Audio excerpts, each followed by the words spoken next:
Alpha males, beta males, and the rest of those Greek letter categories are wildly misunderstood and wildly misapplied to men everywhere. So today we're going to examine what they really mean and discuss why that system has little if any value in the professional matchmaking world. In professional matchmaking, we use clinically tested personality traits to match clients. While the alpha and beta types have been scientifically tested, that testing is limited to canines, not humans. Decades ago, some college girls somewhere must have been sitting around their sorority house talking about how the boys on campus seemed to mirror the pack behavior that they'd studied in class that day, and voila, junk science was coined. Even though these Greek labels have no professional use, young women do instinctively categorize men along these lines, so let's look at what these high school and college age women are recognizing in men's behavior and apply those Greek labels properly. As part of this junk science of labeling men like dog packs, the betas became labeled as undesirable, but this is completely wrong.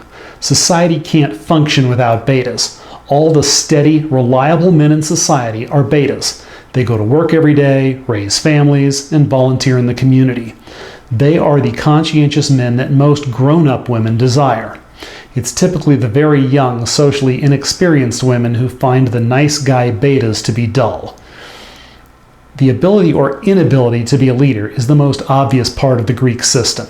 In both human and dog packs, the alphas are those who can lead the pack, while those who execute the leader's instructions are termed betas. But those two labels don't cover everyone. There are also lone wolves and strays. The important thing to note is that neither the lone wolves nor the strays participate in the pack.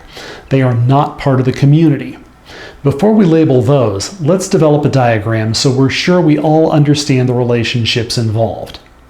The two characteristics are leadership ability, can this guy lead, and community involvement, does he, mostly at least, participate inside the community.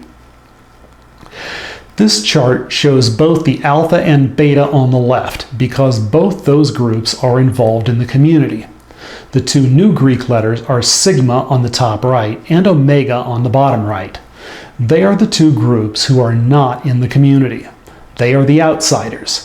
The two across the top, alpha and sigma, are both capable leaders, but sigmas are our lone wolves. They can lead, but they don't want to be that closely tied to the community unless they have to. On the lower right, we see the omega letter, the last letter in the Greek alphabet. Omegas are the strays. They can't lead, nor are they welcome in the community. Professional matchmakers avoid matching omegas with anyone other than another omega. You will find most omegas score high in the neuroticism portion of the Big Five-factor test or the emotionality portion of the Hexaco test. As we have talked about in that module, some matchmakers will not work with people who have too high a score in those neuroticism or emotionality categories. There you have it. You now know why the Greek dog pack labels are not suitable for our use. In addition to being junk science, it's a system that, at its best, is only applicable to teen and early 20s girls who are too young to be matchmaking clients at all. It's also worth noting that men never think of themselves as having these labels, unless they are discussing picking up young women under 25 who still think beta guys are dull. Now, here's why we have to address this at all. What do you do when you have a grown woman as a client intake interview and she says starts talking to you about wanting an alpha or doesn't want a beta?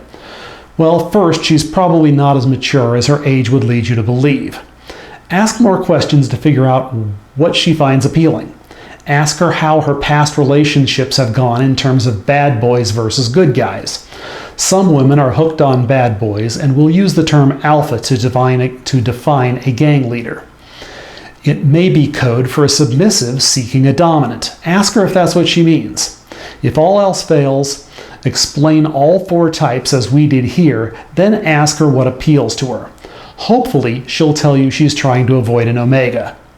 If you find a prospect, male or female, who seems determined to enter a self-destructive relationship, tell them that. They may not realize that they are doing that, and they may need professional help. It's better to lose a client and save a life.